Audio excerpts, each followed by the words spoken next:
So we'll start with prayers. Om Ajnanatimirandasya Jnananjana Shalakaya Chakshurummilitam Yena Tasmai Shri Guruve Namaः. नमो विष्णुपादाय कृष्णपृष्ठाय भूतले श्रीमते भक्ति वेदांत स्वामी नमस्ते सरस्वती देवी गौरवाणी प्रचारिणी निर्विशेष शून्यवादी पाश्चात्य देशकारिणी जय श्री कृष्ण चैतन्य प्रभु नित्यानंद श्री अद्वैत गदाधर शिवासादि गुरु भक्तवृंद हरे कृष्णा कृष्ण कृष्ण हरे हरे हरे राम राम राम हरे हरे मुखं करोति वाचालं पंगुं लंघयते गिरिं यत्कृपातमहं वन्दे श्रीगुरुं दीनतारिणम्। हरे कृष्णा। तो आप सबका स्वागत है हनुमान चालीसा कोर्स में। हम हनुमान चालीसा चौपाई बाई चौपाई डिस्कस कर रहे हैं। लास्ट सेशन में हमने चौपाई 5th and 6th डिस्कस कर चुके हैं। आज का डिस्कशन हमारा रहेगा चौपाई 7 and 8। आप सब तैयार हैं? तैयार हैं तो लिखिए TH, तैयार हैं। TH, yes. Thank you. जो लोग वीडियो ऑन कर सकते हैं प्लीज वीडियो ऑन कर लीजिए। सो चौपाई 7। विद्यावान गुणी अति चातुर राम काज करिबे को आतुर। सो यहाँ पे हनुमान जी की कई क्वालिटीज के बारे में डिस्कस हो रहा है कि वो विद्यावान है, नॉलेजेबल, जैसा हमने फर्स्ट सेशन में डिस्कस किया था। कैसे उनको बहुत कम समय में उन्होंने बहुत पूरे वेदास सब कुछ ज्ञान हो गया था उनको। ऐसा बताते हैं कि 15 दिनों के अंदर हनुमान जी ने सारा का सारा वैदिक नॉलेज मेमोराइज कर लिया था। लेकिन सूर्यदेव चाहते नहीं थे। सूर्यदेव तो विद्यावान तो है ही, लेकिन गुणी भी हैं, बहुत गुणवान भी हैं। और अति अति चातुर, लेकिन इंटेलिजेंट, चतुर है। लेकिन चतुर मतलब जो अप्लाइड नॉलेज जिसके पास होता है। एक होता है विद्या होना लोगों के पास, लेकिन विद्या बहुत इजी होता है लेना, लेकिन लेकिन अप्लाइड नॉलेज रखना दैट इज वेरी डिफिकल्ट। सो हनुमान जी के पास नॉलेज तो है, लेकिन अप्लाइड नॉलेज भी है, और साथ साथ गुणी भी है, क्वालिटीज भी हैं, वर्चुअस भी हैं। सो जब सूर्यदेव हनुमान जी को ज्ञान दे रहे थे तो 15 दिन में उन्होंने सब सब मेमोराइज कर लिया, सब याद कर लिया। तो सूर्यदेव को लगा कि शायद अब तो हनुमान चले जाएंगे। तो सूर्यदेव अपनी शक्ति से क्या करते, बार बार हनुमान जी की मेमोरी से ज्ञान भुला देते, और हनुमान जी बार बार उसको याद समझते, बार बार। तो इससे क्या हुआ कि अ, हनुमान जी को थोड़े लंबे समय तक सूर्यदेव के पास रहना पड़ा। सो इतनी डेडिकेशन, इतना डिवोशन, इतनी सिंप्लिसिटी हनुमान जी के अंदर देख के सूर्यदेव ने उनको आशीर्वाद दिया कि जो भी आपके नामों, आपके शेल्टर में आएगा, जो भी आपके नामों को लेगा, वो कभी भूलेगा नहीं जैसी चीजों को। तो ये स्पेशल, उसको स्ट्रगल नहीं होगा याद करने में। तो ये स्पेशल आशीर्वाद सूर्यदेव ने हनुमान जी को दिया। सो एक स्टोरी आती है कि कैसे वो चतुर है बहुत, इंटेलिजेंट है in terms of applying the knowledge. तो एक स्टोरी आती है, सुनना चाहेंगे आप सब? आज बहुत सारी स्टोरीज हैं। सो एक बार क्या हुआ कि अ, यम भगवान, कुछ ऐसी स्टोरीज है जो कि आपने नहीं सुनी होंगी। तो एक बार यम प्रभु श्री राम के कैंप में आए। समुद्र पार करके कैंप बना चुके थे ये लोग, और अ, उस कैंप में एक बार यम आए। उन्होंने बोला कि रावण ने बहुत अच्छी स्ट्रैटेजी बनाई है आप लोग को हराने के लिए। तो सबने पूछा कि क्या ऐसी स्ट्रैटेजी है, तो बोला यम ने कि वो चंडी स्रोत का पाठ कर रहे हैं। ठीक है। सो अगर वो इस यज्ञ में सक्सेसफुल हो जाते हैं तो क्या होगा, इन वानरों को उन पे विजय प्राप्त करना बड़ा डिफिकल्ट हो जाएगा। तो किसी ना किसी तरह से हमें रावण को रोकना होगा, उस चंडी स्रोत को करने से।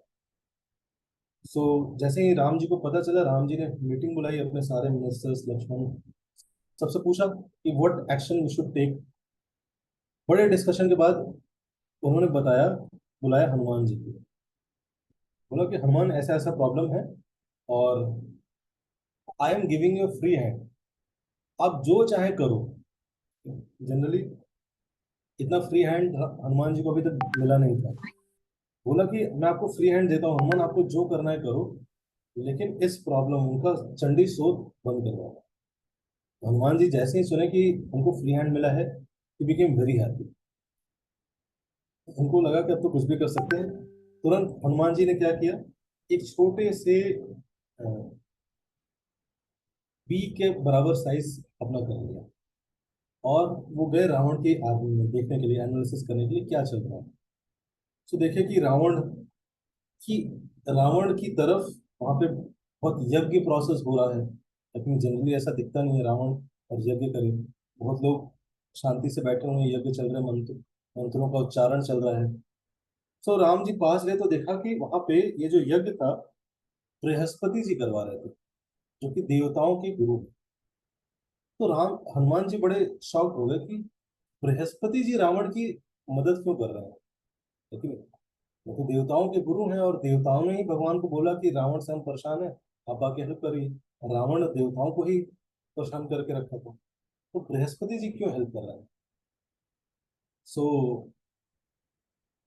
फिर और क्लोज जाके देखते हैं तो देखते हैं कि वो विलिंगली वो यज्ञ नहीं कर रहे थे, बल्कि डर के कारण कर रहे थे, क्योंकि उनके चारों तरफ कई राक्षस डीमंस खड़े खड़े हुए। सो हनुमान जी सोचते हैं कि कैसे इस यज्ञ को असफल करूं। तो हनुमान जी बहुत छोटा सा अपना साइज और छोटा कर लेते हैं। तो देखते हैं कि बृहस्पति जी एक डॉग है ना, पढ़ रहे थे, देख देख के पढ़ रहे थे।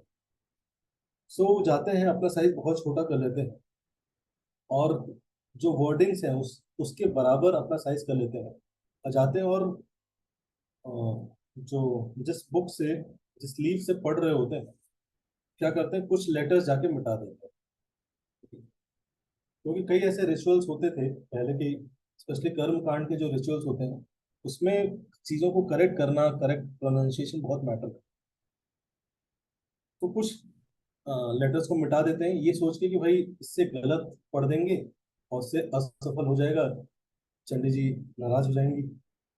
लेकिन वो मिटाने को फिर भी बृहस्पति जी पढ़ रहे हैं, क्योंकि वो खुला रहता है, लेकिन इतना, इतनी बार पढ़ चुके होते, इतनी बार वो ये कर चुके होते, मेमोराइज हो चुका होता है। लेकिन होता है ना कई बार किताब खुले लेने, लेकिन इतना याद हो चुका होता है कि बिना देखे भी व्यक्ति पढ़ रहा होता है। तो उनको लगता है कि यार मैंने मिटा तो दिया, लेकिन ये भूले नहीं। सो फिर अब सोचते हैं कि अब दूसरा ऑप्शन क्या है। तो वहां पे एक टेक्निक लगाते हैं, एक प्रिंसिपल लगाते हैं, जो कि जनरली हमारे साथ भी ट्रू साबित होता है। आप देखोगे जब भी व्यक्ति फियरफुल होता है ना, तो व्यक्ति भूल जाता है चीजें। उसी समय हनुमान जी क्या करते हैं, देखते हैं कोई देख नहीं रहा है, उसी टाइम बहुत बड़ा अपना अपना साइज एकदम बड़ा कर लेते हैं, डरावना साइज कर लेते हैं, और फिर एकदम से गायब हो जाता है। तो बृहस्पति जी वो देखते हैं, बाकी और कोई नहीं देखता है, बस बृहस्पति जी देखते हैं, और वो शॉक हो जाते हैं कि अरे, ये इतनी डरावनी सी चीज क्या थी। और वो डर के मारे भागने लगते हैं, कि अपनी जान बचाने के चक्कर में उनको लगता है मेरे से कुछ गलती हो गई यज्ञ में, अपनी जान बचा के भागने लगते हैं। तभी सारे सैनिक उनको पीछे पीछे चले जाते हैं, वो यज्ञ एक तरह से रुक जाता है। सो यहाँ पे प्रिंसिपल ये है कि जब भी फियर होता है, आप आपको याद होगा अगर आप सब एग्जाम्स दिए होंगे, तो जब भी जिस एग्जाम्स पे हम ज्यादा फियरफुल होते हैं, वहाँ भूलने के चांसेस ज्यादा होते हैं। जब भी हम फियर की कंडीशन में रहते हैं, डर की कंडीशन में रहते हैं, किसी परिस्थिति का फियर रहता है, उस समय ज्ञान लॉस हो जाता है। इसलिए बोला जाता है कि विष्णु भय मत करो, लेकिन जो सिचुएशन है, परिस्थिति वो आएगी। लेकिन जब भय करता है तो जितनी व्यक्ति की क्षमता होती है, वो उससे भी कम परफॉर्म कर पाता है। क्यों? क्योंकि वो नॉलेज लॉस हो जाता है। सो आपको क्या लगता है कि फिर वो यज्ञ असफल हो जाता है? नहीं, रावण है ना, रावण बैकअप प्लान भी लेके चलता है, तो उसने बैकअप प्लान भी बना के रखा था। तो रावण ने क्या किया,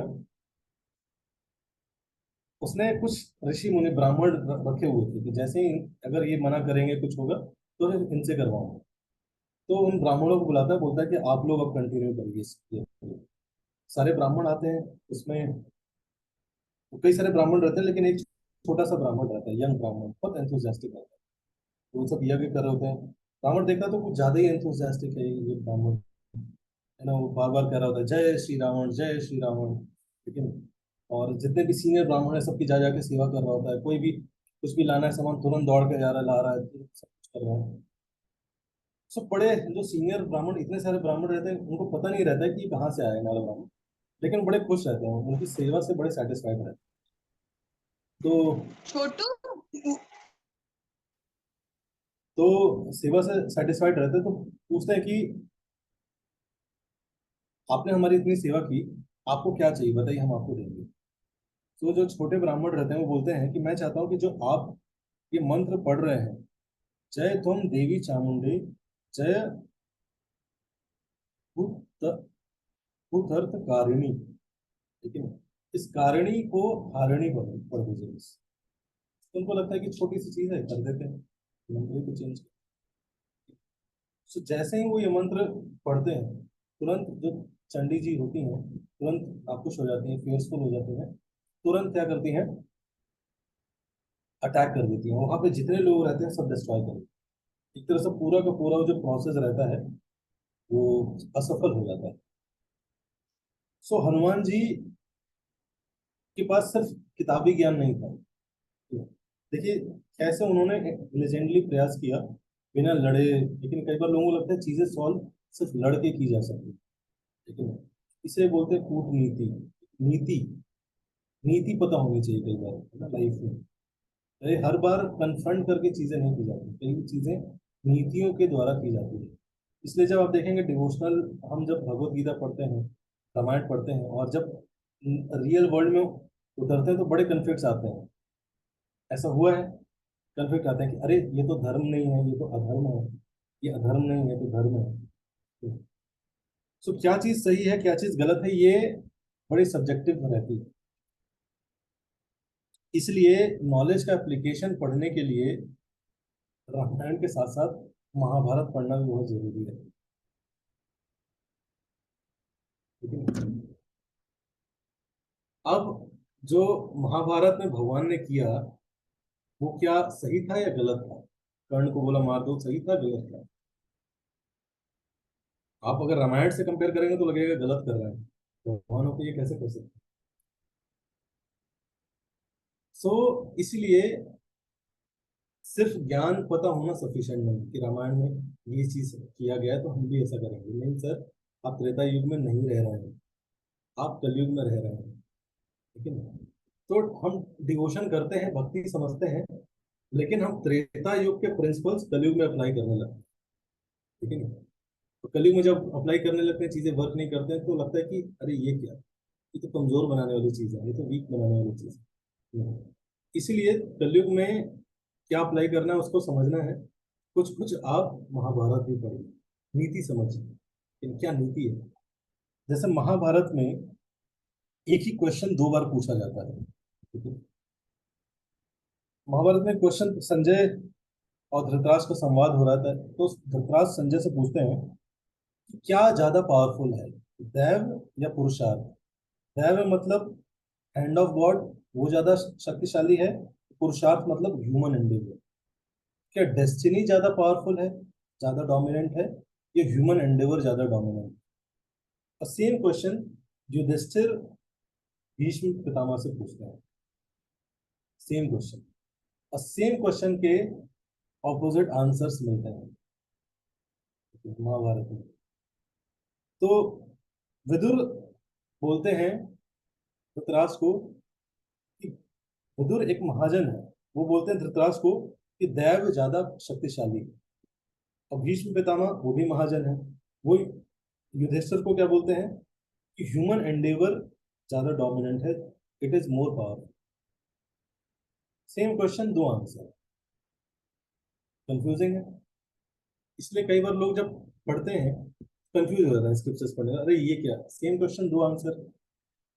सो वहां पे बताते हैं कि विदुर ने ऐसा आंसर धृतराष्ट्र को क्यों दिया। क्योंकि धृतराष्ट्र ने जब ये क्वेश्चन पूछा था, ये महाभारत के युद्ध के बाद था, वॉज अबाउट टू टेक संन्यास, ठीक है। तो वहां पे उनको एंडेवर को ग्लोरीफाई करने का कोई लॉजिक नहीं था, लेकिन अब उनका समय था दैव की शेल्टर लेने का।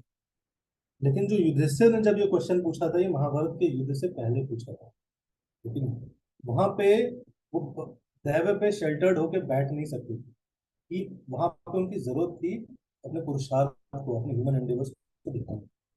तो इसलिए जो नॉलेज है, लेकिन उसको इस लेवल तक आके समझना कि इसको अप्लाई कैसे करना है, लेकिन वो अंडरस्टैंडिंग थी हनुमान जी के अंदर, है ना। इसलिए विद्यावान गुणी अति चातुर, इसे बोलते हैं चतुर, ठीक है?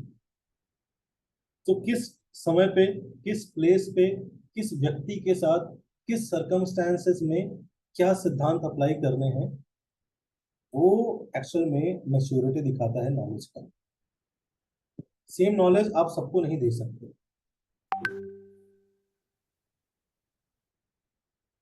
क्यों? तो नॉलेज के सिद्धांत, प्रिंसिपल्स सेम हो सकते हैं, बट एप्लीकेशन अलग अलग हो सकती है।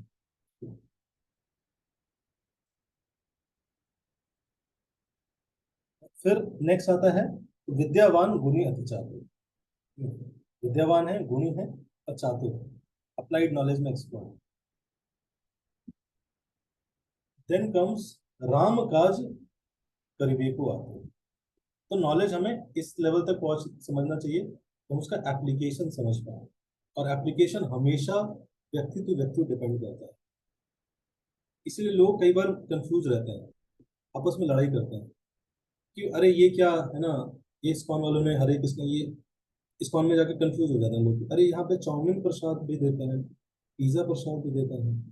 वो बोल्ड रहता है, ये कैसे प्रसाद, प्रसाद तो लाची दाना ही होता था, मिश्री खाया हमने आज तक तो प्रसाद, है कि नहीं। तो प्रिंसिपल क्या है कि जो भी आप खा रहे हो भगवान को अर्पित करो। अब जो चाइना में रह रहा है वो वही खा रहा है, उसके लिए नेचुरल है, उसको जबरदस्ती आप खिचड़ी नहीं खिला सकते, ठीक है। सो हायर प्रिंसिपल क्या है कि वो व्यक्ति भगवान का नाम ले, क्या खा रहा है ये सेकेंडरी है, ये लोअर प्रिंसिपल्स है। तो लेकिन कई बार लोग लोअर प्रिंसिपल्स पे ज्यादा फोकस करते हैं, नहीं नहीं, खाएगा तो खिचड़ी, बनेगा तो खिचड़ी, नहीं करता माला मत करे, फॉलो करना है तो खिचड़ी खाना, इसे बोलते हैं रूढ़िवादी। लोअर प्रिंसिपल्स को पकड़ के अटैच हो जाते हैं, हायर प्रिंसिपल्स पे नहीं फोकस होते हैं। ऐसे कई सारे सन्यासी थे, वो प्रभुपाद के समय पे वो कहते थे समुद्र पार करना मतलब अपराध है। बट प्रभुपाद ने बोला कि चैतन्य महाप्रभु ने बोला है कि भगवान के नाम का प्रचार पूरे विश्व में होगा, उसके लिए किसी को स्टेप लेना पड़ेगा। तो इसलिए हमेशा मेच्योर व्यक्ति या चतुर होना, या नॉलेज को एसेंस में समझने का मतलब क्या है, हायर प्रिंसिपल्स क्या है वो देख, लेकिन हायर प्रिंसिपल्स को प्रिजर्व करते हुए लोअर प्रिंसिपल्स के साथ चीजें ऊपर नीचे की जा सकती है। इसलिए मैंने बोला एप्लीकेशन ऑफ नॉलेज अलग अलग लोगों के साथ अलग अलग चीजें हो सकती है, प्रिंसिपल्स इंटैक्ट होने चाहिए। बट कई बार लोग चीजें ही चेंज कर देते हैं, मूवी ही गलत बना देते हैं, लेकिन प्रिंसिपल ही तोड़ देते हैं, फिर हिस्ट्री ही चेंज कर देते हैं। आप सुन रहे हैं? तो इसलिए ये लिबर्टी और ये सब चीजें बहुत मैच्योर लोगों को देने वाली चीजें हैं। मूर्खों को अगर हम लिबर्टी देंगे तो वो क्या करेगा, जैसे बंदर को आप AK-47 पकड़ा देंगे तो क्या करेगा, बॉर्डर पे जाके देश की रक्षा करेगा? नहीं, वो डिस्ट्रक्शन करेगा, देश के लोगों को मारेगा। तो वैसे ही कुछ स्किलफुल क्रिएटिव लोग बंदर के समान है, ठीक है।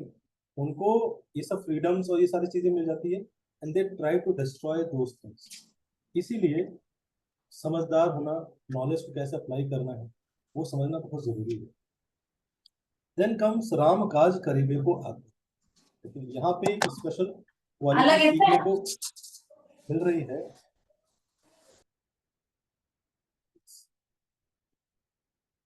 आतुर, है ना, बहुत आतुर है भगवान जी, है ना। आतुर मतलब होता है eagerness.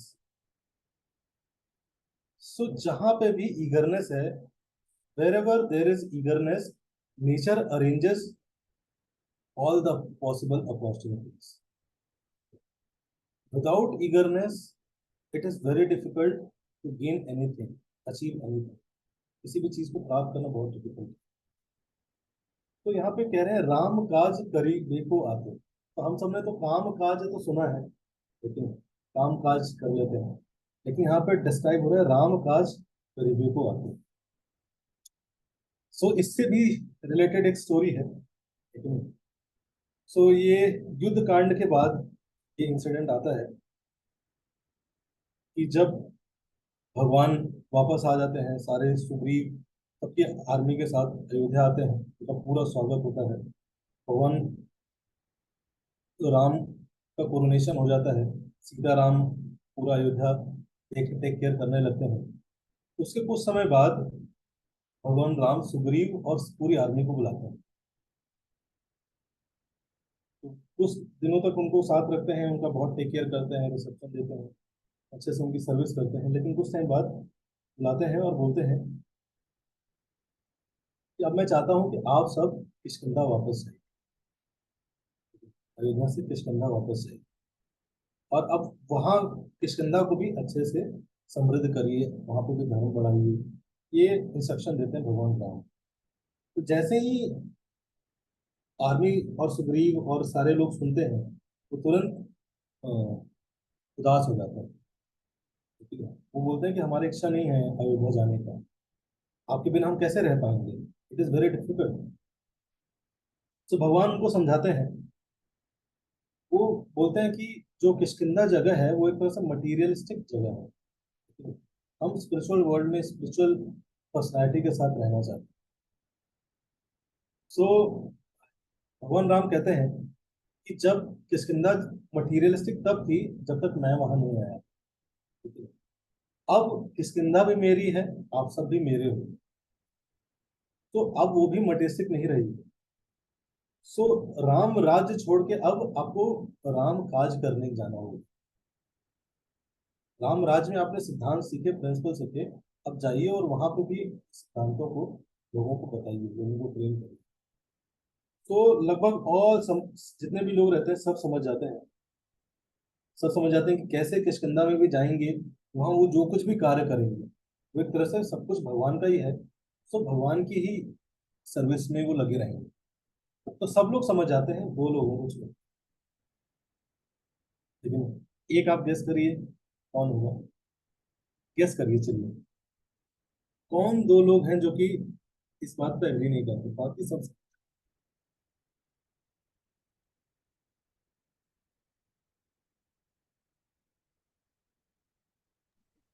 Hanuman ji. Yes, story Hanuman ji, Hanuman कोर्सी Hanuman ji का तो एक हनुमान जी कहेंगे। दूसरा गेस करें। रावण के भाई विभीषण। मेरे को पहले पूछ चुके।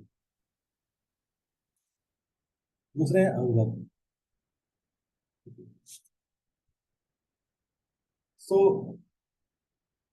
अंगद से तो दो लोग नहीं जाते, एक अंगद और एक हनुमान जी। सो अंगद क्या बोलते हैं, क्या बताते हैं अपने रुकने का कारण। अंगद कुछ रीजंस बताते हैं कि वो क्यों नहीं जाना चाहते। हनुमान अंगद जाते हैं भगवान राम से और बेग करने लगते हैं, प्लीज प्रभु मुझे मत जाने को दो। तो जा रहे हैं, ठीक है, मुझे मत जाने को दो। बोलते हैं कि सबसे पहला तो आई एम नॉट मैरिड, लेकिन मेरा कोई परिवार नहीं है, मैं शादीशुदा नहीं हूँ, मैं क्या करने जाऊंगा यहाँ पे, यहीं रहता हूँ, लेकिन प्लीज प्लीज मुझे अलाउ करिए। दूसरा बोलते हैं कि आप मुझे कोई भी सर्विस दीजिए, मैं चाहता हूँ अगर आप कोई छोटी सेवा भी देंगे ना, छोटी से छोटी सेवा भी देंगे तो मैं करने को तैयार हूँ। सो जैसे ही भगवान सुनते हैं, भगवान सु- अंगद को करेक्ट करते हैं। सबसे पहले बोलते हैं कि आप ये मत बोलो कि आपका कोई परिवार नहीं है। आप क्यों उनको, भगवान बोलते हैं कि मुझे ऐसा लगता है आपको सुग्रीव का भय होता है, क्योंकि आप वाली के पुत्र हो, और सुग्रीव ने वाली की वजह से इतना झेला है, आपको सुग्रीव का भय है। तो प्लीज आप सुग्रीव से भय मत करिए, ही विल टेक केयर, आपके पिता से भी ज्यादा आपको ख्याल रखिए, is a very good devotee. तो पहला डाउट उनका क्लियर करते हैं। दूसरा रीजन जो अंगद दे रहे होते हैं कि मुझे छोटी, जो भी कोई छोटी मोटी सेवा होगी वो दे दीजिए। भगवान वहां पे बोलते हैं कि अंगद सेवा में डिस्क्रिमिनेट कर रहा है, छोटी सेवा दे दीजिएगा। तो भगवान बोलते हैं कि सेवा कोई भी छोटी बड़ी नहीं होती, सेवा सब बराबर होती है। लेकिन लेकिन कई बार क्या होता है, सेवा में हम डिस्क्रिमिनेट करने लगते हैं। कौन सी वाली सेवा? लेक्चर देने वाली सेवा, कथा करने वाली सेवा, कीर्तन करने वाली सेवा, पीटीस वाली सेवा, भोग बनाने वाली सेवा, या झाड़ू लगाने वाली सेवा। और झाड़ू लगाने वाली सेवा तो कोई देखता ही नहीं है, उसकी कोई रील भी नहीं बनाता है। ठीक है? भगवान को लेके डांस करते हुए तो बहुत लोग रील बनाते हैं, लेकिन मंदिर में झाड़ू लगाते हुए कभी रील देखी आपने?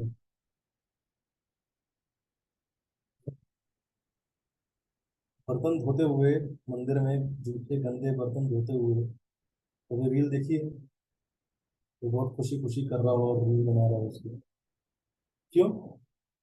बिकॉज हम डिफरेंस देखते हैं। सो अच्छा कीर्तन करना क्यों? क्योंकि ज्यादातर सेवा यहाँ पे जो सीखने को मिलता है, ठीक है। सो अंगद को तो कन्विंस करते हैं, इस तरह से भगवान क्लैरिफाई करते हैं कि देखो सेवा कोई भी छोटी बड़ी नहीं होती, सेवा सब समान है। लेकिन सेवा से भी ज्यादा इंपॉर्टेंट होता है, जो कि मैं देखता हूँ भक्तों के अंदर, वो है सेवा का भाव, सर्विस एटीट्यूड किसके अंदर कितना है। So all that matter to me is service attitude.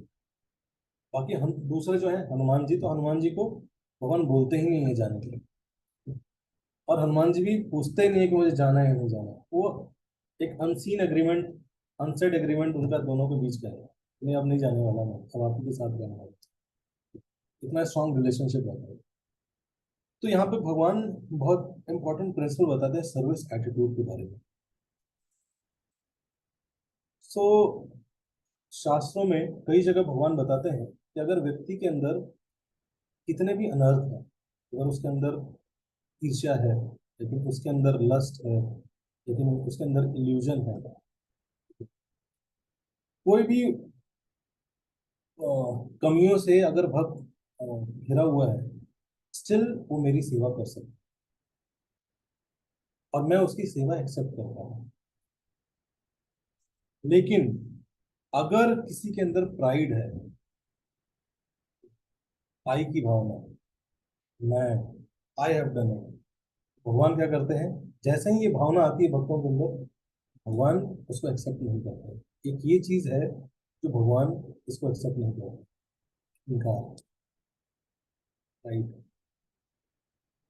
इसलिए आप देखेंगे कृष्णा भागवतम में भी आता है डिस्क्रिप्शन कि जब गोपियां भगवान के साथ डांस कर रही थी, तो उनको सबको लगा कि शायद भगवान सिर्फ मेरे साथ ही है, आई एम द प्रिविलेज्ड। भगवान उसी समय गायब हो गए। शास्त्रों में एक और जगह आता है, 10th कैंटो में श्रीमद् भागवतम में, कि एक बार कुछ ब्राह्मण थे, वो यज्ञ कर रहे थे।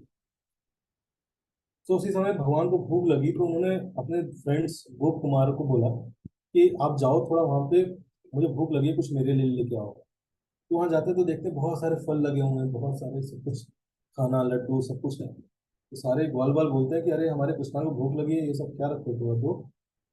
तो वो बोलते हैं ब्राह्मण कह रहे, जाओ ये सब यज्ञ में है ना, ब्राह्मण परमात्मा को ऑफर करने के लिए। तो बोलते हैं कृष्णा ही तो है परमात्मा। बोलते नहीं नहीं, कोई कृष्णा नहीं। तो इस तरह से रिजेक्ट कर देते हैं। लेकिन जब ब्राह्मण पत्नी जाती है, तुरंत कृष्ण को दे देती है। तो भगवान वहां पर बताते हैं कि ये ब्राह्मण है, ये यज्ञ कर तो रहे हैं, ये सेवाएं कर तो रहे हैं, लेकिन उसके पीछे का मर्म नहीं समझे हैं ये लोग अभी। उसके पीछे का एसेंस ही नहीं समझे हैं। इसके लिए कर रहे हैं, कौन है? क्यों? शास्त्र पढ़ रहे हैं, शास्त्र में भगवत गीता में क्या बोलते हैं, 15वें चैप्टर में 15वें श्लोक में बोलते हैं, वेदैश्च सर्वैर अहम एव वेद्यु। सारे वेदों से मुझे जान, मैं ही एक चीज हूँ जो कि जानने योग्य हूँ। लेकिन लोग कंफ्यूज रहते हैं, इसलिए आप पूछोगे कई लोगों से, हु इज गॉड, तो बोलेंगे God is light, God is a certain thing which can not be described. इस पे किताबें लिख दी हैं लोगों ने। तो प्रभुपाद बोले कि आपने पूरा जीवन है ना भगवत साक्षात्कार में लगाया, और आपको इतना नहीं पता चला कि कौन भगवान है, कैसा है वो, कैसे उसके साथ रेस्पोर्टेट करना है, तो किस बात का नॉलेज है। तो इसलिए एसेंस होना वो बहुत इंपॉर्टेंट है। लेकिन ज्यादातर लोग सीख कर रहे हैं, दे आर सीकिंग गॉड, और जन्म जन्मांतरों के बाद भी उनको ये पता नहीं चल पाया कि भगवान कौन है और उनकी सेवा कैसे कर सकते हैं। लेकिन ये जो ये ब्राह्मणों की पत्नी है, लेकिन इन्होंने वो परफेक्शन अचीव कर लिया है। एक बार ऐसी कुछ मायावादी आए थे शिला प्रभुपाद से मिलने, तो बोल रहे सी Prabhupada, you can not define God, God is this, God can neither be, है ना, उनके बारे में कुछ नहीं बोला जा सकता, ये नहीं कर किया जा सकता। तो उस समय प्रभुपाद, एक छोटी सी लड़की खेल रही थी, सरस्वती उसका नाम था, प्रभुपाद बोले सरस्वती कम है। सो बोले यस शिला प्रभुपाद।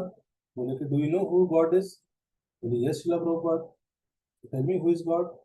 उसने बोला Krishna is supreme personality. Prabhupada बोले see, in our movement even a small child knows who God is, and you have spent so much years researching, reading so many things, and still you have not realized, not understood who God is. आप भगवान ही नहीं पता कर पाए, आप उनकी सेवा और जो प्रोसेस है वो कब करोगे? कई लोगों का जीवन ही निकल जाता है अंत समय में। भगवान ऐसी चीज है, बहुत कॉम्प्लिकेटेड लोग बोलते रहते हैं, आप उनके सब, आप अगर ध्यान से बैठ के करो ना, आपकी आंखें जगन्नाथ जी जैसे खुल जाएंगी कि अरे ये बोल क्या रहा है, इतना कॉम्प्लिकेटेड कर दिया लोगों ने। क्यों? क्योंकि अपने मन से बोल रहा है, शास्त्र बहुत क्लियर बोल रहा है, लेकिन लेकिन शास्त्र से लोग बोलते नहीं है। सो इसलिए एसेंस समझना बहुत जरूरी है। सर्विस के साथ एटीट्यूड होता है। तो कोई भी action, any action you do, it should be done with an awareness of that action. कोई भी एक्शन में दो पार्ट होते हैं, एक होता है ज्ञान पार्ट, एक होता है कर्म भाग। ज्ञान भाग और कर्म भाग। ज्ञान भाग वो चीज होता है कि क्यों करना है, जैसे आप अगरबत्ती दिखा रहे हो, क्यों दिखाना है। और कर्म भाग क्या है?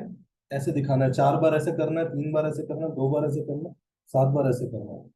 ठीक है, तो आप ज्यादातर लोग कर्म भाग पे अटके रहते हैं। अरे ऐसे नहीं घुमाया तूने, ऐसे कर दिया, लेकिन अपराध लगेगा, हमने देखा होगा ऐसे घुमाना चाहिए, नहीं नहीं ऐसे ऐसे घुमाया, उसी में लड़ाई हो जाती है, उसी में बच्चों को पेरेंट्स डांट देते हैं। ठीक है? कर्म भाग पे लड़ाई हो रही है, ज्ञान भाग कोई बता ही नहीं रहा है। लेकिन इसीलिए कर्म भाग क्या है? रिचुअल्स है, रिचुअल्स, एक्शंस। लेकिन पैर छूना चाहिए बड़ों के, सुबह उठ के पैर छू, जैसे पैर छू, कोई आए इसने पैर नहीं छुआ, नमस्ते किया अंकल को, नमस्ते किया अंकल को, लड़के भी परेशान हो जाते हैं यार, मनाते रहते हैं कि कोई अंकल आए ना, नमस्ते करना पड़ेगा। लेकिन उसके आगे वो ज्ञान भाग क्या है, क्यों करना है, and it is for every. खड़े होकर पानी क्यों पी रहा है? खड़े होकर कितनी बार मना किया पानी नहीं पीते? तो जस्ट लोग कर्म भाग पे फोकस कर रहे हैं, लेकिन ज्ञान क्यों नहीं करना है, क्यों करना है कोई भी चीज, वो नहीं बताते। सो जो कर्म भाग है उसी को इंग्लिश में बोलते हैं रिचुअल्स, और जो ज्ञान भाग है उसको क्या बोलते हैं? Spirit of that rituals. लेकिन लैपटॉप खरीदा, अरे इसकी आरती क्यों कर रहा है, इसमें थोड़े भगवान है, इसमें भी भगवान आगे तेरे, हर चीज की, कपड़ा लाता है भगवान को ऑफर करना, मिठाई लाना है भगवान को, गाड़ी खरीदते भगवान, मंदिर ले जाना, हर चीज में भगवान ले आते हो तुम लोग। लेकिन लोग कंफ्यूज हो जाते हैं, क्यों? क्योंकि वो सिर्फ कर्म भाग देख रहे हैं, ज्ञान भाग तो देख ही नहीं रहे हैं। ठीक है, तो इसलिए ज्ञान भाग क्या है? स्पिरिट। इसमें सर्विस एटीट्यूड, सर्विस से भी ज्यादा इंपॉर्टेंट है सर्विस एटीट्यूड। वो क्या, हमने एटीट्यूड डेवलप किया। आपने भगवान, आपने इच्छा की कि आप सोने का मंदिर बनाना चाहते हैं, ठीक है, और आप नहीं बना पाए भगवान, लेकिन आपके अंदर इच्छा थी, आपने प्रयास किया, एफर्ट किया, वो एटीट्यूड था, भगवान उससे ज्यादा प्रसन्न होते। तो हमेशा याद रखिएगा क्या चीज इंपॉर्टेंट है? Service attitude is more important than service achieved, accomplished. कई बार सर्विस अचीव्ड अकम्प्लिश्ड के चक्कर में हम दूसरे लोगों को दरकिनार कर देते हैं। We become insensitive to others. Why? Because we have to achieve something. तो जब हम दूसरे लोगों को दरकिनार किए, वी बिकम इनसेंसिटिव, तो एटीट्यूड खराब हो गया ना। अगर सर्विस एटीट्यूड खराब हो गया और सर्विस हो गई तो भगवान को पसंद नहीं आएगा। इसलिए क्या इंपॉर्टेंट है? Service attitude. इससे भी एक स्टोरी आती है, सुनना चाहेंगे? यस सो प्रभु जी। राम भगवान राम क्या करते हैं, मातंग ऋषि के आश्रम में जाते हैं। मातंग ऋषि फिर से है, याद रखिएगा। तो वहां पे कौन मिलते हैं? मातंग ऋषि के आश्रम में कौन मिलता है? शबरी। तो शबरी के जो गुरु थे वही थे मातंग ऋषि। तो वहां पे शबरी के साथ बैठे रहते हैं प्रभु श्री राम।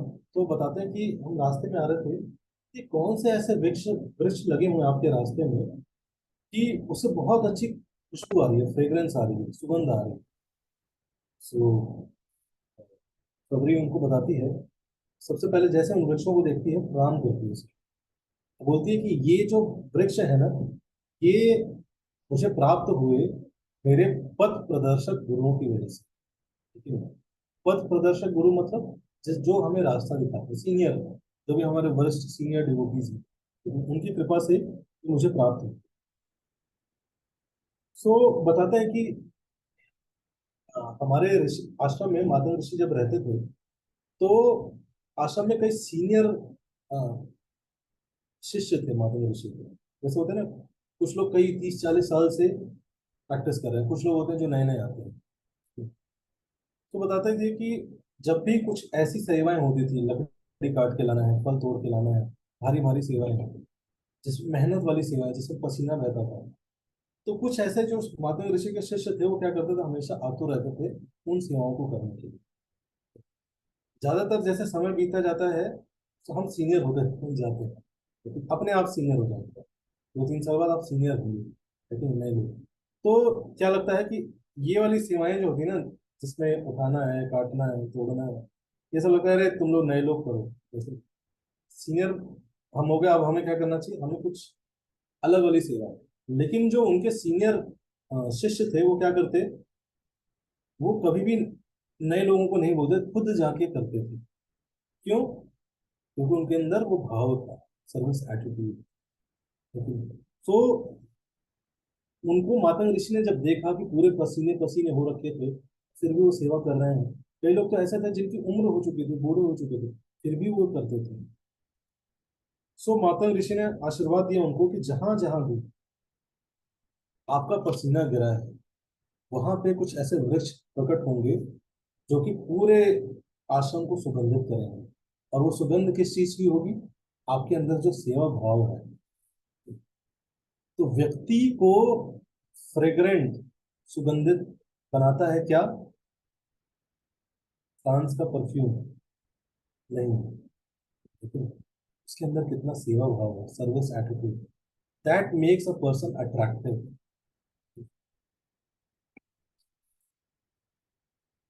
सो इसलिए सर्विस से ज्यादा इंपॉर्टेंट है सर्विस एटीट्यूड। नेक्स्ट है चौपाई 8। प्रभु चरित्र सुनिबे को रसिया, राम लखन सीता मन बसिया। प्रभु चरित्र है ना, मतलब भगवान राम के चरित्र को सुनने में वो रसिया है ना, मतलब जिनकी क्रेविंग है। लेकिन थोड़ा सा भी भगवान के बारे में सुनना जाएगा, स्टंड हो जाएंगे हनुमान जी, वहीं सुनने लगेंगे। लेकिन ऐसा क्रेविंग था हनुमान जी के अंदर, जिसके अंदर है उनके, वो है हनुमान जी। सो स्टोरी आती है कि जब सीता जी के सर्च मिशन के लिए भेजने वाले रहते हैं राम जी, तो सुग्रीव से बोलते हैं कि मैं पूरी आर्मी से मिलना चाहता हूँ। सो सब शौक रहते हैं कि अरे पूरी आर्मी से, हमसे, सारे बंदर सोचते हैं कि हमसे मिलेंगे, हमसे। लेकिन भगवान राम कहते हैं हाँ, मैं सबसे मिलूंगा। लिटरली ऐसा नहीं कि 30-40 लोग हैं, उसमें मिलियंस ऑफ लोग थे, लेकिन प्रभु श्री राम कहते हैं कि मैं सबसे मिलूंगा। लेकिन कैसे मिलते हैं, वो सब डिवाइन तरीका है भगवान का। लेकिन वो मत पूछिएगा कैसे मिल लिया है, कितने मिनट मिले थे, कितने सेकंड मिले थे। लेकिन लेकिन एटीट्यूड देखिए। लेकिन सो वो बंदर सबसे पहले सोचते हैं हमसे तो किसी ने आज तक मिला ही नहीं, सुग्रीव जी तो कभी आए नहीं हमारे पास, कोई मिला ही नहीं हमसे आज तक। जनरली आप देखो लीडर्स कभी भी डाउन द लाइन मिलते नहीं हैं। बहुत कम होते हैं जो लीडर्स लोगों के बीच में आके बैठते हैं, लेकिन उनसे मिलते हैं, है ना, उनसे कैजुअल टॉक करते हैं, लेकिन ज्यादातर लीडर्स का टॉक फॉर्मल रहता है। फॉर्मल टॉक की वजह से हमने एक रामायण में एक सेशन किया था, आपको याद होगा, प्रिंसिपल्स ऑफ रामराज, वहाँ पे डिस्कस किया था क्वालिटी ऑफ लीडर्स। लेकिन अगर लीडर चाहता है कि उसके लोग उसके लिए रियल डेडिकेशन डेवलप करें, सो उनके हृदय में क्या चल रहा है इतना ओपन अप होना पड़ेगा उसके लिए, he has to become that close। सो प्रभु श्री राम मिलते हैं सबसे जाके और सबके साथ रेस्पेक्टफुल डील करते हैं, सबको हार्ट हार्ट वार्मिंग एक्सचेंजेस करते हैं, सबको धन्यवाद देते हैं उन्होंने जो कुछ भी किया है अभी तक, और जो कुछ भी करने वाले हैं उसके लिए। और सारे वानर देखते हैं, जब ये व्यवहार देखते हैं, इतना पर्सनल व्यवहार, सारे वानर स्टंड रह जाते हैं, आश्चर्यचकित। आज तक किसी ने उनके साथ इतना प्रेम से, इतना बड़ा व्यक्ति कितना कभी इतना प्रेम से बात नहीं किया। लेकिन और वो मोमेंट रहता है जिस समय सारे वानर क्या करते हैं, डिसाइड करते हैं कि वी विल डेडिकेट, हम अपनी जान भी दे देंगे इस व्यक्ति को।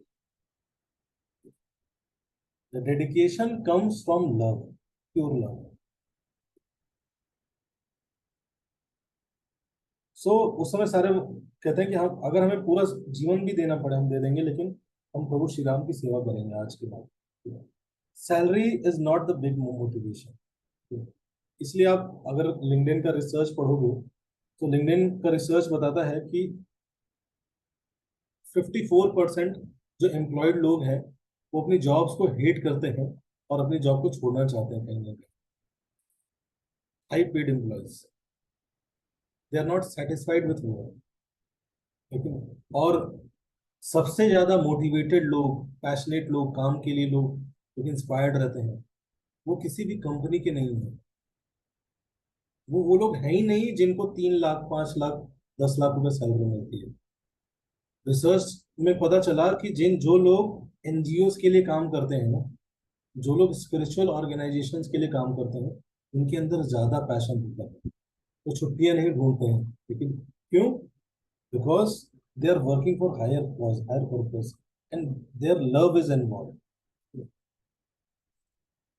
सो तो प्रभु श्री राम सबसे मिल रहे थे, लेकिन उनकी आंखें ढूंढ रही थी कि हनुमान कहाँ है, हनुमान कहाँ है, हनुमान कहाँ है।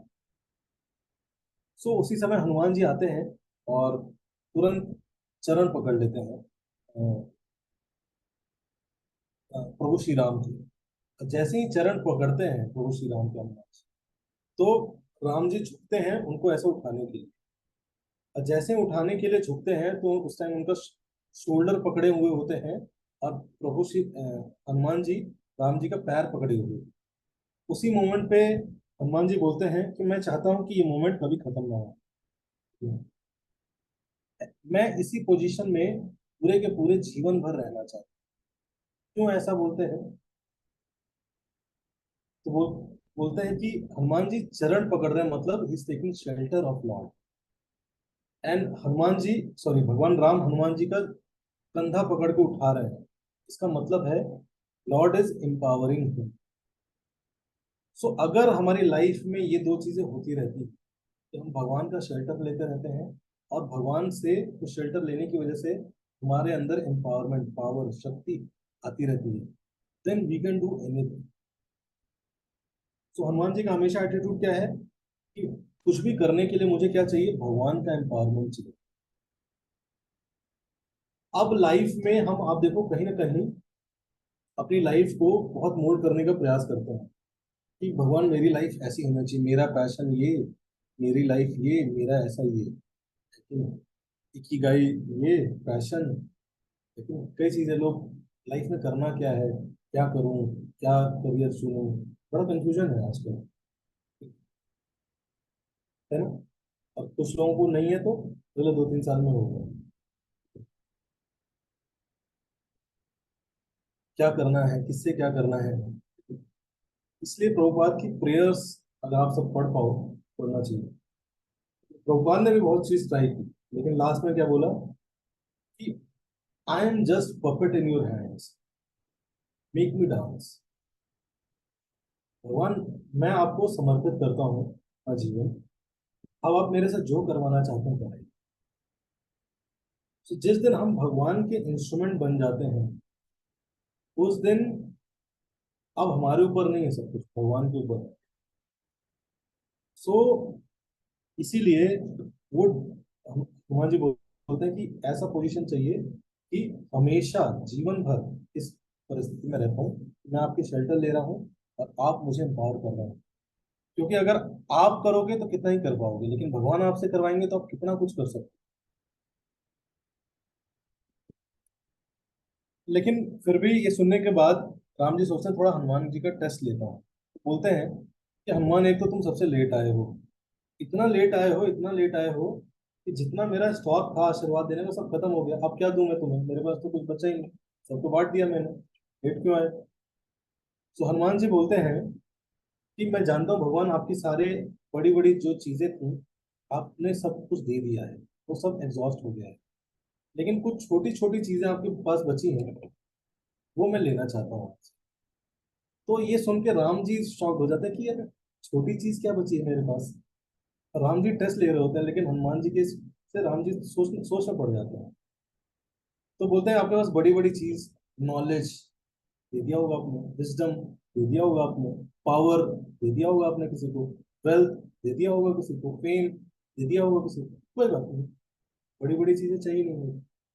आप जब परशुराम जी से मिले थे, इंटरेक्शन हुआ था, तो आपने परशुराम जी को बोला था कि सबसे छोटी चीज जो आपके पास है देने के लिए, कि आपकी अपनी है, वो है आपका नाम। तो मैं चाहता हूँ कि आप अपना नाम मुझे दे दीजिए। जैसे ही ये सुनते हैं, भगवान राम के आंखों से अश्रु आ जाते हैं और इतना इम्पैक्टेड होते हैं कि भगवान बोलते हैं कि आज से ये मेरा नाम मुझे बिलोंग नहीं करेगा, it will belong to you. और आपको इतनी शक्ति होगी कि आप लोगों को राम नाम दे सकते हो, राम कथा दे सकते हो। तो ये राम नाम देने की जो शक्ति अब मेरे पास नहीं है, अब ये शक्ति आपके पास है, and you are in charge, है ना। जब भी कोई आएगा और आपकी ऐसे से भक्ति करेगा, यू विल अपलिफ्ट। सो हनुमान जी के इस पूरे एक्ट से हमें जो सीखने को मिलता है कि अपने लाइफ में भगवान के प्रेजेंस को कैसे हार्ट में इंस्टिल करें, भगवान को ऑल्टर से निकाल के क्या करें, मन के मंदिर में लगाएं। मंदिर एक मन में भी बनाना चाहिए। घर में तो एक संगमरमर का मंदिर अच्छा लगता है, लेकिन एक मंदिर मन में भी होना चाहिए, जो कोई तोड़ नहीं पाएगा।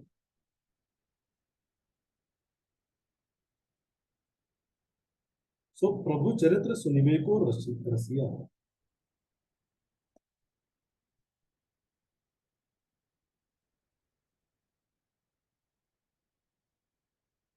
सो और भी स्टोरीज हैं, हम 10-15 मिनट एक्सटेंड कर सकते हैं, सब लोग अगर एग्री करते हैं तो। 3 स्टोरीज बची हैं, जी प्रभु चैट जी। में लिख सकते हैं, हम सब कर सकते हैं, यस लिख सकते हैं।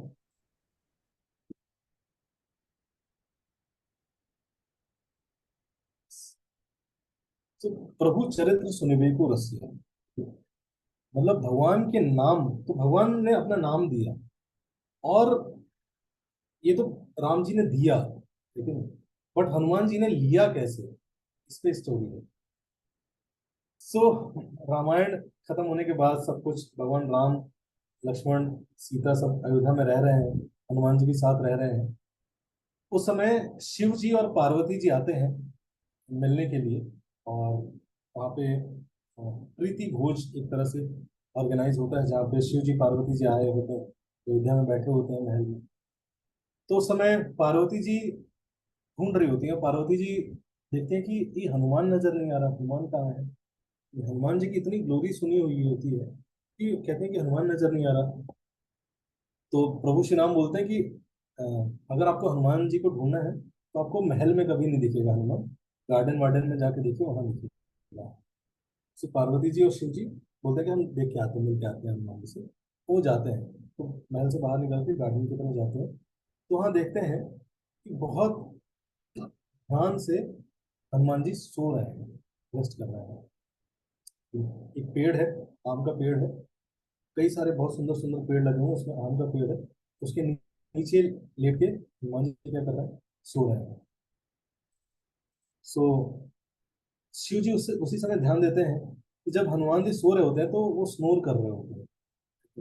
तो ज्यादातर आप में से कई लोग स्नोर करते होंगे, या फिर आपके घर वाले, या ट्रेन में आप जाते होंगे तो कुछ लोग स्नोर करते होंगे। तो इट इज वेरी डिस्टर्बिंग, ठीक है। दूसरा, जो कर रहा होता है उसको तो बड़ा अच्छा लगता है, लेकिन जो सुन रहा होता है उसको बड़ा डिस्टर्बेंस लगता है, लेकिन उसको गुस्सा आता है। लेकिन जब हनुमान जी स्नोर कर रहे होते हैं तो शिव जी ऑब्जर्व करते हैं कि वो जो स्नोर कर रहे हैं उसमें क्या है, राम का नाम निकल रहा है। राम, राम। और जितनी पत्तियां हैं उस गार्डन की, उसी के साथ बह रही हैं ऐसे ऐसे, जैसे जैसे नाम ले रहे हैं वैसे वैसे पत्तियां ऐसे ऐसे बह रही हैं, मैच करते हुए, उसी फ्रीक्वेंसी में मैच कर रही है।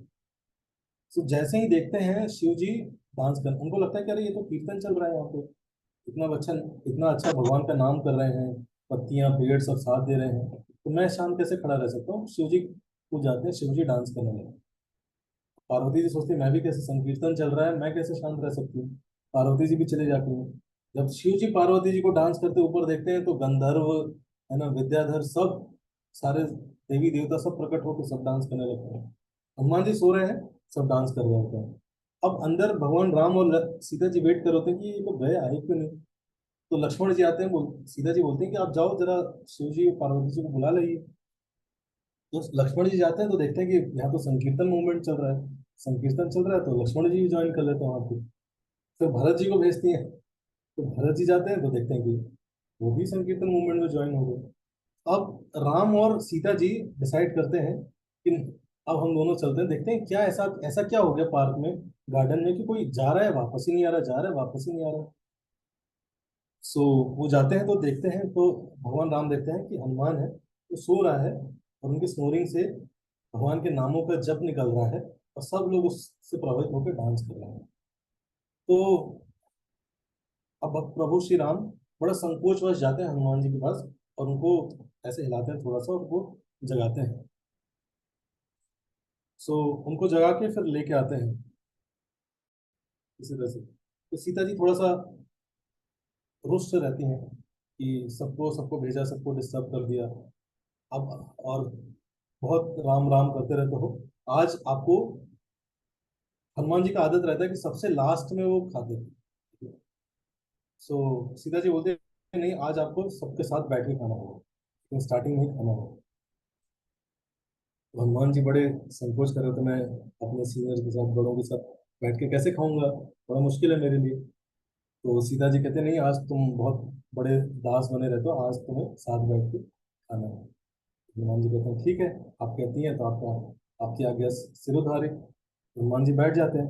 अब हनुमान जी खाना स्टार्ट करते हैं, खाने लगते हैं। सीता जी को लगता है बचेगा ही नहीं लग रहा है, लेकिन बाकी लोगों के लिए गलती तो नहीं कर दी मैंने हनुमान को पहले बैठा के। तो हनुमान जी रुक ही नहीं रहे, रुक ही नहीं रहे, रुक ही नहीं रहे, खाए जा रहे हैं। सो शिव जी भी देख रहे होते हैं सब, तो सब समझ जाते हैं। तो शिव जी क्या करते हैं, शिव जी एक तुलसी पत्ता लेते हैं, लेकिन उस पे राम नाम लिखते हैं, और हनुमान जी के प्रसाद में डालते हैं। जैसे ही वो तुलसी पत्र खाते हैं, उनका भूख मिट जाता है। तो इस तरह से कैसे, है ना, कितने एब्जॉर्ब है भगवान के नाम को। एक होता है लेना जस्ट, लेकिन दूसरा होता है कि कितने एब्जॉर्प्शन होना, लेकिन भगवान के नामों में। लेक्चर एक होता है सुनना, एक होता है कितना एब्जॉर्प्शन होना। कोई भी भक्ति के कार्य, जैसे मैंने बताया इससे पहले कि एटीट्यूड इंपॉर्टेंट है, दूसरा चीज है कितने एब्जॉर्प्शन के साथ किया जा रहा है, ठीक है। एक होता है भगवान के नामों का जप, हरे कृष्ण कृष्ण कृष्ण हरे हरे, हरे राम राम राम हरे हरे। कई लोग ऐसे जप करते हैं, आम आम हरे हरे, हरे कृष्ण कृष्ण कृष्ण राम राम हरे हरे,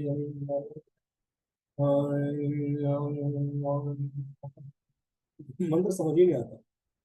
तो एक तो ये है। दूसरा, क्लियर प्रोनाउंस करना, हरे कृष्ण कृष्ण कृष्ण हरे हरे, हरे राम राम राम हरे हरे। एक तो सिंसियरली करना, सही एटीट्यूड के साथ, और उसके अंदर एब्जॉर्प्शन लेके आना। इसलिए मैं क्यों बोलता हूँ कि आप जब सेशन सुने वीडियोस ऑन करें, क्योंकि आप सबसे पहले ध्यान से सुनोगे, लेकिन नोट्स बनाओगे, then you will be absorb. एक स्टोरी आती है इसी हियरिंग के ऊपर, लेकिन आप सबने सुनी होगी मेरे ख्याल से। गोकर्ण की कथा सुनी है आपने? धुंधुकारी और गोकर्ण की कथा, ठीक है? नहीं सुनी? ओके, मैं सुना देता हूँ। एक स्टोरी बढ़ गई तो थोड़ा सा और 5 मिनट और लूँ। ठीक है, तो गोकर्ण की कथा होती है कि एक ब्राह्मण रहते हैं जिनका नाम रहता है आत्मदेव, और उनकी वाइफ का नाम रहता है धुंधुरी। ब्राह्मण जो रहते हैं बड़े पायस रहते हैं, और उनकी जो वाइफ रहती है बहुत लालची है। सो वो तुंगभद्र नदी, आप आज भी जाएंगे, आप गूगल करेंगे तो गोकर्ण एक जगह है। सो तुंगभद्र नदी के किनारे रहते थे। तो वाइफ उनको हमेशा बोलती थी कि आप जाओ किसी, उनको कोई पुत्र नहीं था, तो बोला कि आप जाओ किसी ऋषि मुनि से आशीर्वाद लीजिए ताकि हमें पुत्र की प्राप्ति हो, कोई यदि कराइए। सो जाते हैं फॉरेस्ट में, तो उनको एक ऋषि मिलते मिलते हैं। तो बोलते हैं कि अ, मैं चाहता हूँ कि मेरी वाइफ का ऐसा ऐसा डिजायर है। तो ऋषि कहते हैं कि नहीं, आपको मैं ऐसा आशीर्वाद नहीं दे सकता। इससे अच्छा है कि आप, क्योंकि आपको आपकी वाइफ थोड़ी विकेट है, कोई भी पुत्र प्राप्त प्रकट होगा वो भी विकेट ही होगा, वो आपको बहुत दुखी करेगा। तो आप पुत्र की कामना मत करिए। लेकिन वो भी बहुत ज्यादा इंसिस्ट करने लगते हैं, जिद करने लगते हैं। सो किसी तरह से उनको कहते हैं कि ठीक है, मैं आपको आशीर्वाद देता हूँ, और इन टर्म्स ऑफ ब्लेसिंग मैं आपको एक फ्रूट दे रहा हूँ, आप जाके अपनी वाइफ को ही दीजिएगा। तो इस पूरे प्रोसेस में, उनके जंगल जाने आने में, सुंदरी जो रहती है उनकी वाइफ, उनका माइंड चेंज हो जाता है। उसको लगता है कि यार पुत्र की प्राप्ति क्यों करेंगे, बिना पुत्र के रहते हैं, पुत्र करूंगी जिम्मेदारी आएगी, फिर फ्रीडम खत्म हो जाएगा, लाइफ बड़ी जिम्मेदारी से निभानी पड़ेगी। तो वो कहते हैं कि वो जाके अपनी सिस्टर को बोलती है कि देखो, जो तुम्हारा, वो भी गर्भवती रहती है उसकी सिस्टर, तो बोलती है कि तुम्हारा जो भी पुत्र होगा तुम वो मुझे दे देना, मुझे इस पूरे प्रोसेस में कष्ट है इसमें बहुत, इसमें मुझे जाना नहीं है। तो उसको लालच देती है, उसकी बात, उसकी सिस्टर भी थोड़ी सी विकेट रहती है, वो अग्री कर लेती है। इस तरह से उनको एक उसकी बेटी को पुत्र होता है, जो कि धुंधली उसको अडॉप्ट कर लेती है, और उसका नाम पड़ता है धुंधुकारी। लेकिन वो बहुत करप्ट रहता है, विकेट रहता है, बहुत लोगों को परेशान करता है। उसको उसकी हरकतें देख के इतना परेशान होता रहता है, उसकी हरकतें देख के उसके मदर फादर सब शरीर त्याग कर देते हैं, सब छोड़ के चले जाते हैं, और अल्टीमेटली वो भी मर जाता है। लेकिन जो फ्रूट था, वो फ्रूट खुद खाती नहीं है भाई, वो क्या करती है, गाय को खिला देती है। तो उस गाय से एक ऐसा व्यक्ति प्रकट होता है, मनुष्य प्रकट होता है, जिसके कान जैसे ईयर्स हैं। अब भी मत पूछिएगा कि ऐसा ये कौन सा साइंस है, मैं अभी नहीं बताऊंगी। सो गोकर्ण, उसका नाम रहता है गोकर्ण। सो गोकर्ण रहता है, बहुत पायस और ज्ञानी योगी ऋषि बनते हैं। और गोकर्ण क्या कहते हैं, उनको चलते चलते एक भूत प्रेत योनि, एक प्रेत मिलता है। और वो बोलता है कि मैं बहुत सफर कर रहा हूँ, मैं बहुत दुखी हूँ, प्लीज हेल्प मी। तो जो वो प्रेत रहता है, वो वही धुंधकारी रहता है, गोकर्ण का भाई। सो बोलता है कि मैं तुमको कैसे हेल्प कर सकता हूँ, क्योंकि मैंने तो पूरा श्राद्ध और ये सारे सेरेमनी की है, और उससे भी तुम्हारा उद्धार नहीं हुआ। आपने देखा होगा पितृ श्राद्ध करते हैं लोग, कई लोग, ताकि जितने पितरीज हैं वो सब लिबरेट हो। तो उससे भी तुम्हें लिबरेशन नहीं मिला, बड़ा डिफिकल्ट है। तो सूर्य देव से प्रार्थना करते हैं, सूर्य देव बोलते हैं कि आप इसको श्रीमद् भागवत का पाठ कराइए, श्रीमद् भागवत सुनने से ही इनका उद्धार हो सकता है, और कोई, जितने भी लोग प्रेत योनि में हैं उनका और इस कोई तरीका नहीं है उद्धार, और सिंसियरली इसको सुनना होगा। तो गोकर्ण बोलते हैं यस मैं करूँगा। और उसको बोलते हैं कि तुम्हें सुनना होगा, और 7 दिन तक सुनने के बाद तुम लिबरेट हो जाओगे। तो बोलते हैं कि मैं कैसे पता करूंगा कि भाई तुमने 7 दिन सुना है, लेकिन और 7वें दिन तुम लिबरेट हो गए।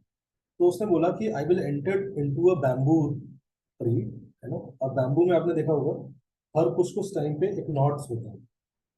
सो बोला कि हर दिन जैसे कथा खत्म होगी वो बर्स्ट कर जाएगा, और 7 दिन 7 नॉट्स बर्स्ट होंगे।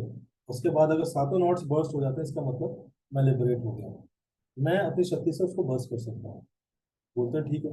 7 दिन तक वो कर्ण कथा कर रहे होते हैं, बहुत लोग आते हैं सुनने के लिए, लेकिन कथा करते करते करते करते हर दिन देखते हैं एक नॉट बैम्बू को बर्स्ट करता है, एक नॉट बर्स्ट करता है। ऐसे 7 दिन करते करते करते करते 7 नॉट बर्स्ट हो जाता है, और फिर अल्टीमेटली धुंधकारी लिबरेट हो जाता है। तो ये स्टोरी अच्छी है, लेकिन ये सब करने के बाद गोकर्ण को डाउट आता है कि यार कथा मैंने की, इतने सारे लोग सुने, उद्धार सिर्फ इस धुंधकारी का कैसे होगा। पॉइंट है, सोचने की बात है। सूर्यदेव से पूछते हैं बुला के, भाई उसका सिर्फ उद्धार कैसे हुआ, वो तो पाप किया था, वो तो प्रेत योनि में था, उसका उद्धार हो गया, हम लोग रह गए। वहां पे बहुत इंपॉर्टेंट प्रिंसिपल बताते हैं, अ, सूर्यदेव बताते हैं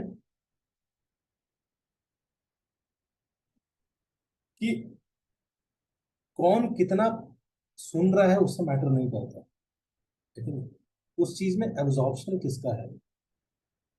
जैसे परीक्षित महाराज के पास सिर्फ 7 दिन थे, पूरे एब्जॉर्ब होकर वो सुन रहे थे, वैसे ही धुंधकारी के पास और कोई ऑप्शन नहीं था। Only hope was that Srimad Bhagavatam. So he was doing this with his whole heart, with whole absorption. लेकिन बाकी लोग थे, उनके पास और भी चीजें थी, और भी काम थे, घर के काम भी, तो एब्जॉर्प्शन की कमी थी। तो जहां पे भी एब्जॉर्प्शन की कमी होगी वहां पे टाइम ज्यादा लगेगा ही लगेगा। इसलिए श्रवणम मतलब होता है सुनना, लेकिन लेकिन सूर्यदेव बोलते हैं कि श्रवणम के साथ साथ आता है मनन।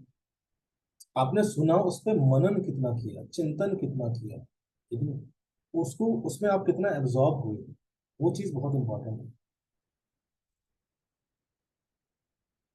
तो इसलिए श्रवणम प्लस मननम बिकम्स एब्जॉर्प्शन। स्पीकर की कमी नहीं है, क्योंकि स्पीकर जब बोलता है तो वो डिस्क्रिमिनेट नहीं करता है, लेकिन जब हियरर, जो सब कुछ डिपेंड करता है हियरर पे, लेकिन हियरर कितना एब्जॉर्ब कर रहा है। तो अगर हियरर ध्यान से सुन रहा है, उसको एब्जॉर्ब कर रहा है, उतना ही ट्रांसफॉर्मेशन होगा। कई बार ऐसा लग सकता है कि उतना ट्रांसफॉर्मेशन हो क्यों नहीं रहा, अब वी आर चैंटिंग या रीडिंग भगवद गीता, हो क्यों नहीं रहा, हो क्यों नहीं रहा। वी शुड इमीडिएटली चेक कितना एब्जॉर्प्शन है हमारा, आर वी रियली एब्जॉर्ब। प्रभु चरित्र सुनवे को रसिया। तो ही रसिया, रसिया मतलब ही वॉज, उनके अंदर क्रेविंग थी, क्यों, क्योंकि he was totally absorb. Ram Lakhan Sita मन रसिया।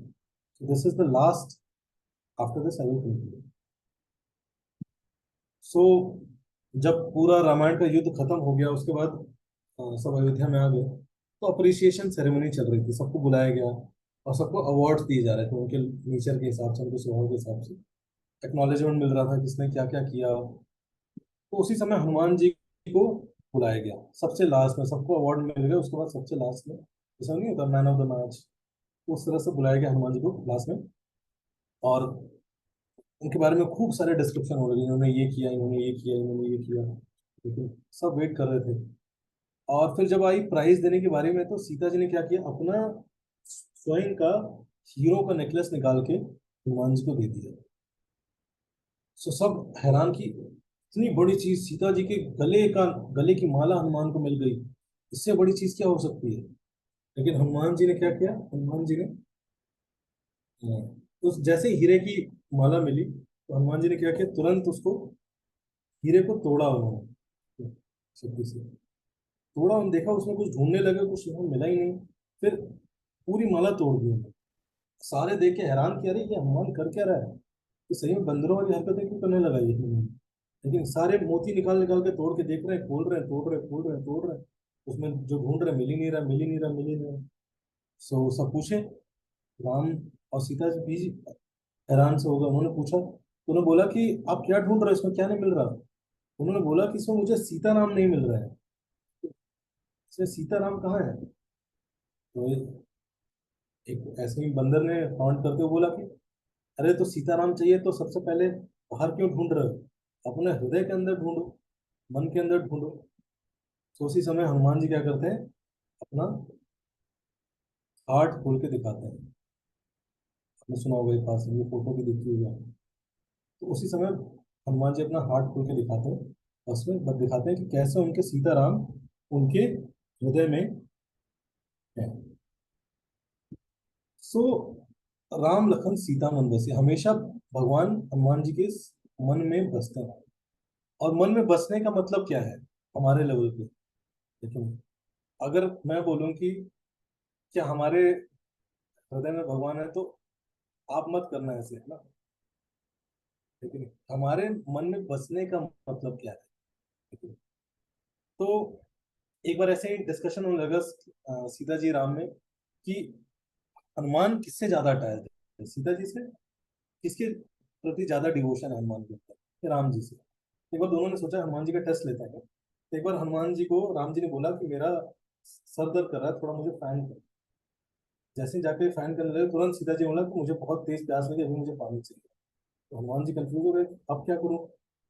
तो हनुमान जी ने क्या किया, अपने दोनों हाथ बढ़ाए, एक हाथ से फैन करने लगे, एक हाथ से पानी दे दिया। लेकिन सो बहुत क्लैरिटी थी हनुमान जी की, लेकिन उनकी प्रायोरिटीज क्लियर थी। तो राम लखन सीता मन बसिया मतलब क्या है, हमारे मन में भगवान बसे, उसका मतलब क्या है। वी शुड लर्न प्रायोरिटाइजेशन अपनी लाइफ में।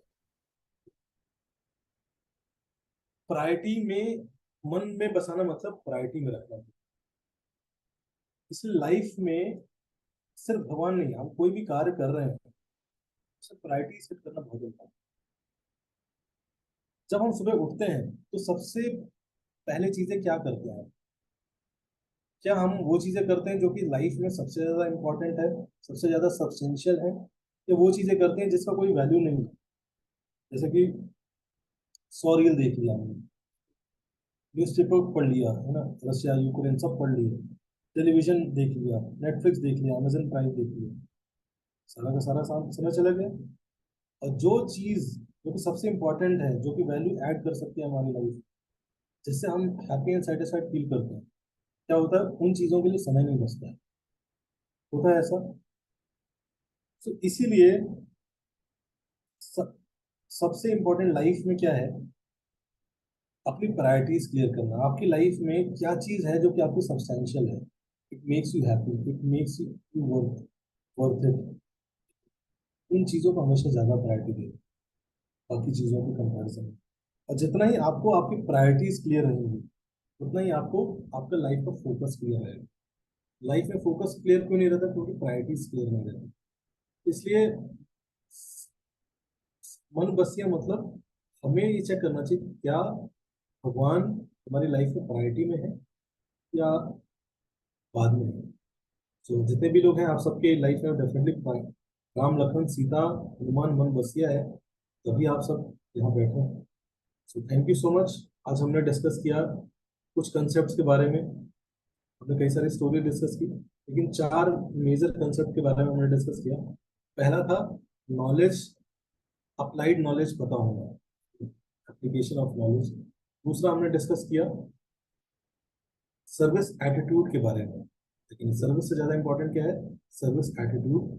तीसरा हमने डिस्कस किया एब्जॉर्प्शन, जब भी हम जो भी स्पिरिचुअल प्रैक्टिसेस कर रहे हैं, हियरिंग कर रहे हैं, सुन रहे हैं, क्लासेस सुन रहे हैं, हम कितने एब्जॉर्ब हैं। एंड फोर्थ इज मन बसिया, मतलब प्रायोरिटाइज, हमारी प्रायोरिटी में भगवान कहाँ है, और हम लाइफ में भी अपनी इंपॉर्टेंट चीजों को प्रायोरिटी में कहाँ डालें। अगर हमारी लाइफ में जो सबसे क्लोज लोग हैं, हमारी फैमिली है, वो अगर हमारी प्रायोरिटी में ही नहीं है, तो प्रायोरिटी में क्या चीजें हैं, वो चीजें जो कि रील्स पे चल रही हैं, तो इसका मतलब हम एक अनबैलेंस्ड लाइफ जी रहे हैं। इसलिए इसको बैलेंस करने के लिए जो टॉप प्रायोरिटीज की चीजें हैं, सबको आप बराबर समय नहीं दे सकते। तो ये बराबर इक्वालिटी का कंसेप्ट चलता ही नहीं। सारा खेल सारा सब क्या चलता है संसार में, प्रायोरिटी। कुछ लोग होंगे जो कि आपके लिए इंपॉर्टेंट है, कुछ चीजें होंगी जो कि आपके लिए ज्यादा इंपॉर्टेंट है, गिव देम मोर टाइम। कुछ एक्टिविटीज होंगी, कुछ लर्निंग्स होंगे, कुछ सेशंस होंगे तो आपके लिए ज्यादा इंपॉर्टेंट होंगे। अभी इस एज में आपके लिए कुछ चीजें ज्यादा मैटर करती हैं, give them more time. So learn to develop clarity in your priorities. जितना ही ये क्लैरिटी आएगा उतना ही आपका फोकस स्ट्रांग होगा उन चीजों पे। Thank you so much. Hare Krishna. किसी का कोई क्वेश्चन है तो पूछ सकते हैं।